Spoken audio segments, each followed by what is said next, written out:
The biggest obstacle to Cape independence is not the ANC and it's not the EFF. The biggest single obstacle to Cape independence is the DA. Unlike many other countries around the world, the Western Cape does not need South Africa's permission to call a referendum on Cape independence. Instead, the Constitution empowers the Western Cape Premier and only the Western Cape Premier to call one.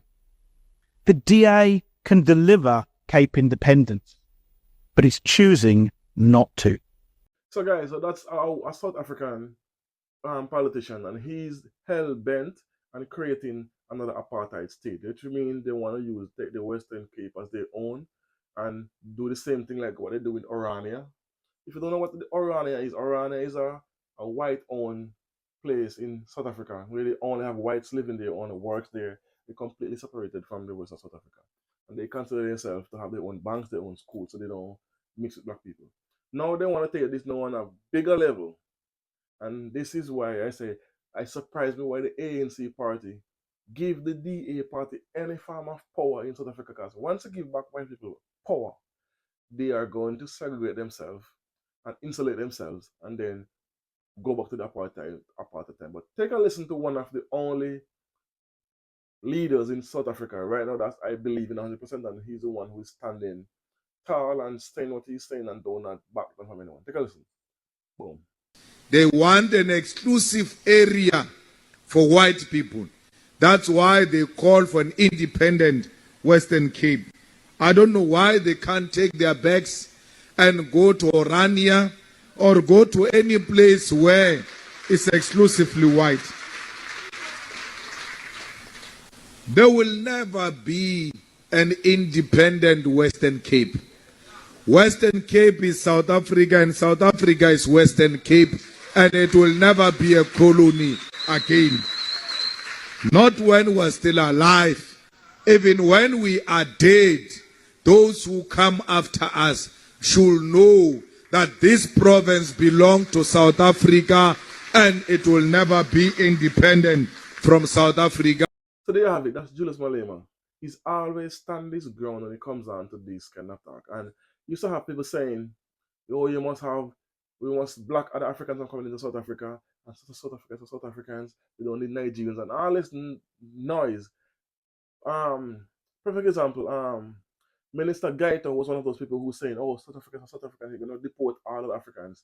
Now, he's changing his tune and saying, oh, we need South Africa, we need foreigners, and you're going to call Africans foreigners, because now he's actually, when he's in power, he's actually seeing what is what. From the outside, he can say what he wants, but now he have power.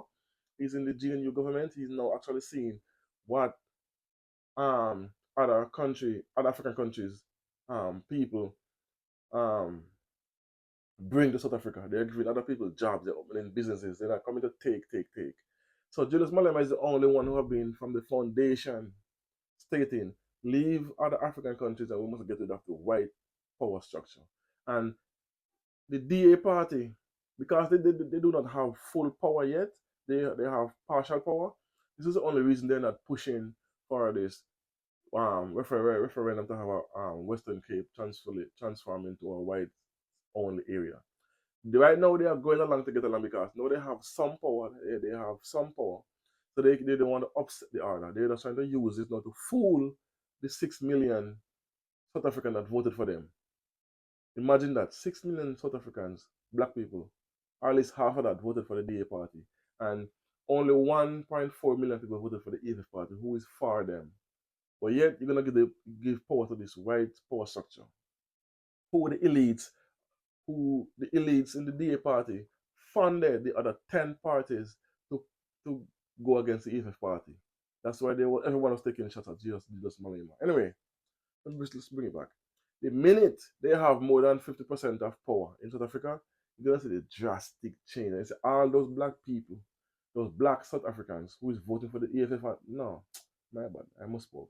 All those black South Africans who is voting for the DA party, they themselves going to be shoved out their own place of living because they don't want no black people. They're waiting. When they get the power and they start to segregate themselves, they're going to allow some blacks What they're gonna do though is take some elites, black elites who is very rich and very educated, tend to think that they're not black. They like to think that they're better than.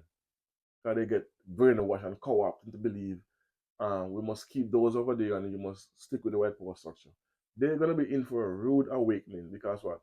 The minute the DA party regain any form of power, like real power in South Africa, we're gonna go back to the night pre 1994 times when they have all the power, all the economical power, all the financial power, or the same thing, economic and financial, the same thing. But when they have control over everything and they start to give back scraps to the black people, schools gonna be segregated, hospitals gonna be resegregated. You cannot go to a certain hospital because you're black.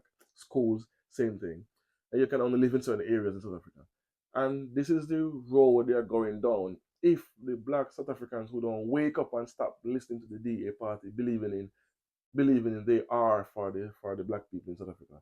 And it's a far away from it. They are like wolf in sheep clothing.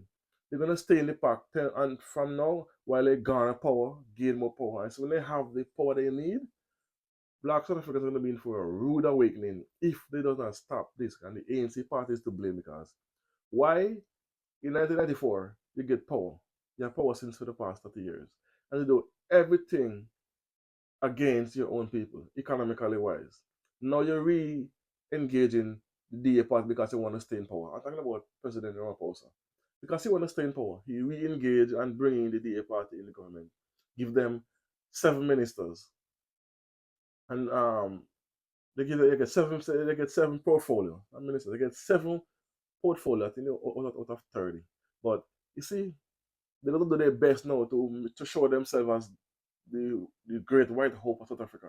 And so the minute they switch over to them, then they're going to see the real faces of these white South Africans, these white politicians who believe they are better than the blacks. And we have some of them in the party, of the DA party, who are already caught saying some things about black people that should not be being uttered. And they have been seeing some of them in black faces. And no, they are calling other black people the R word, the racist word. They are saying other black people are to them, and they are being targeted, which is far from the truth. Anyway, let me know what you think about this, about the white power structure trying to bring back apartheid. Well, with a different name, and they want to control the whole entire Western Cape, and after that they're gonna want more territory. So let me know what you think about this in the comment section about black South Africans voting for a white power structure elite. Boom. Let me know what you think about it in the comment section. Don't know. Boom.